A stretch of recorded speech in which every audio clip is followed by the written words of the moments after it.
Hey guys, so I just wanted to show you my grandma's kitchen. I'm redoing it, and I started and I was like, wait, let me just make a video and show you guys what it looks like. Pretty much I'm taking off the old wallpaper and I'm putting on these sticker tiles. Let me turn around the camera and show you what it looks like. This is what it looks like underneath. This is what we started with, so the whole back looked like this, and now I'm peeling it off. Right here we have a little problem area, but these came off very nicely. I think I need to slide these off too, and then put the tile in, but this is what it's gonna look like, and it should be done shortly. Okay guys, so I put the first tile in. It looks like this. I actually really like it. When I get to the end, I'm gonna fill these in with the little cut pieces, but I gotta go up, and yeah. So let me get to that.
Danke.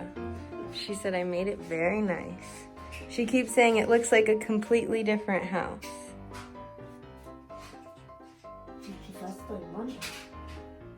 Nee, das ist für mein YouTube-Video.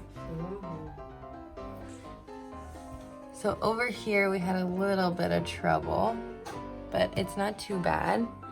And this is how I did the sides over here.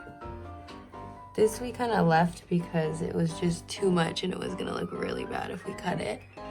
And then over here is a little tricky. Okay, so we have finished. This is my Oma. We have finished the kitchen. Let me show you what it looks like.